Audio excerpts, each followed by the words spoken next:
शादी से पहले ही माँ बन गई। डॉक्टर की रिपोर्ट देखकर मेरे तो होश उड़ चुके थे। मेरे कुछ भी समझ में नहीं आ रहा था कि क्या करूं। बस दिल कर रहा था कि चीखें मार मार कर जोर जोर से रोऊं। मेरी ऐसी हालत देखकर मेरी चाची जल्दी से मेरे पास आई और घबराकर पूछा, क्या हुआ निशा, सब ठीक तो है ना? तू इस तरह घबराई हुई क्यों है? तेरे चेहरे का रंग क्यों उड़ा हुआ है? मैं तेरे लिए चाय बनाकर लेकर आती हूँ। मैंने चाची का हाथ पकड़ लिया और अपने पास बैठा लिया। मैं चाची के कंधे पर सर रखकर जोर जोर से रोने लगी। चाची बहुत ज्यादा डर गई और बोली, मेरा दिल घबरा रहा है, कुछ तो बता, आखिर हुआ क्या है? मैंने डॉक्टर की दी हुई रिपोर्ट चाची की तरफ बढ़ा दी। इस रिपोर्ट में साफ साफ लिखा था कि मैं प्रेग्नेंट हूँ।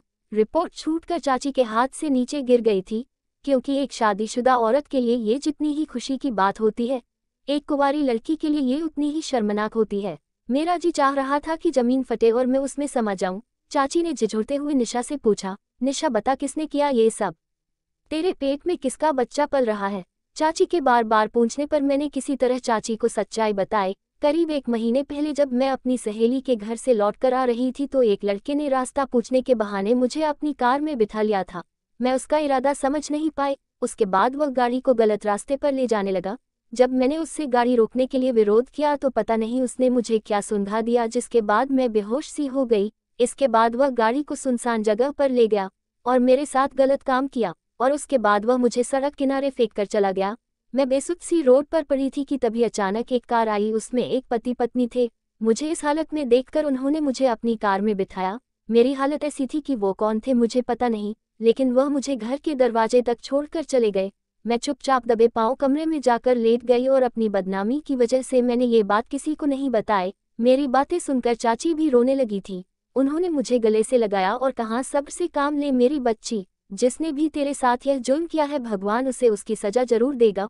उस रात मैं और चाची पूरी रात जागते रहे। चाची रह रह कर मुझे चुप कराती रही। अगर चाची की जगह मेरी सगी माँ भी होती तो मुझे ही मुजरिम ठहरा देती। जरूर तेरा इशारा पाकर ही उस लड़के ने तेरे साथ यह सब कुछ किया होगा। लेकिन मेरी चाची बहुत अच्छी थी। मेरी माँ मुझे बचपन में ही छोड़कर चली गई थी और बाप ने अपनी अलग दुनिया बसा ली थी। मेरी चाची ने मुझे अपनी औलाद की तरह पाल पोस कर बड़ा किया था। 2 दिन सोच विचार करने के बाद चाची ने मुझसे कहा, चलो निशा हॉस्पिटल चलते हैं। मैं चाची के इरादे भांप चुकी थी, इसलिए मैंने फौरन मना कर दिया। मैंने कहा, नहीं चाची, मैं ये गुनाह नहीं करूंगी। भले ही उस लड़के ने मेरे साथ गुनाह किया, लेकिन इस सब में इस बच्चे का क्या कसूर है? इस दुनिया में आने से पहले ही मैं उसे मार नहीं सकती। इस बच्चे को भी इस दुनिया में आने का हक है। यह मायने नहीं रखता कि उसे कैसे लाया गया, और अब बच्चा मेरे शरीर का एक हिस्सा बन गया है। मेरी बात सुनकर चाची ने अपना सिर पीट लिया और बोली, निशा ये कैसी बातें कर रही हो? तुझे पता है तेरा बच्चा नाजायज बच्चा कहलाया जाएगा। लोग तुझसे उसके बाप का नाम पूछेंगे तो क्या तू दुनिया वालों को जवाब दे पाएगी? निशा ने कहा कि मुझे कुछ नहीं पता चाची, लेकिन मैं इस मासूम को इस दुनिया में आने से नहीं रोक सकती। मैं रोती हुई अपने कमरे में भाग गई और चाची मुझे बेबसी से आवाज देती रह गई। अपने कमरे में आकर मैं फूट फूट कर रोने लगी और रोते रोते मेरी कब आंख लग गई पता ही न चला। जब मेरी आंख खुली तो चाची मुझे आवाज लगा रही थी, निशा जल्दी से उठ जा, तेरे लिए बहुत बड़ी खुशखबरी है। मैं जल्दी से उठ बैठी। पता नहीं मेरी जिंदगी में ऐसी कौन सी खुशखबरी आ गई थी जो चाची इतनी खुश हो रही थी। चाची बोली, निशा तेरे लिए बहुत ही अच्छा रिश्ता आया है, और यह रिश्ता मुझे लगता है कि भगवान की तरफ से भेजा गया रिश्ता है।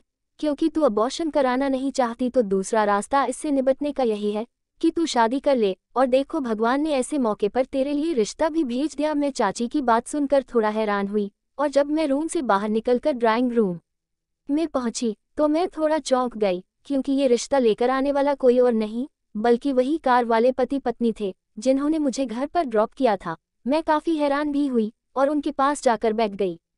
वो लोग अपने छोटे भाई के लिए मेरे साथ रिश्ता लेकर आए थे। मुझे अभी भी यकीन नहीं हो रहा था कि ये कैसे हो सकता है। बाद में उन लोगों ने मेरी चाची को बताया कि उस वाक़े के बाद जब हम दोनों ने इस बच्ची की हालत देखी तो हम बहुत दुखी हुए और सोचने लगे कि इस बेचारी पर क्या गुजरेगी, और यही सोचकर हम निशा के लिए रिश्ता लेकर आए हैं। और चाची ने भी उन्हें निशा के बारे में सब कुछ बता दिया था ताकि उन्हें किसी भी तरह के अंधेरे में ना रखा जाए, और 1 सप्ताह के अंदर मेरी शादी भी हो गई। उसके बाद मैं अपने ससुराल पहुंच गई और मेरे पति बहुत ही अच्छे थे। उन्होंने मुझे और मेरे होने वाले बच्चे का बहुत ही अधिक ख्याल रखा था। वो कहते हैं, ना देने वाला जब देने पर आए तो छप्पर फाड़ कर देता है। निशा के साथ जितना गलत हुआ, लेकिन उसी की वजह से उनकी लाइफ भी बहुत अच्छी हो गई थी। दोस्तों, ऐसी ही कहानियाँ देखने के आप मेरे चैनल और पेज को सब्सक्राइब जरूर कर लें। धन्यवाद।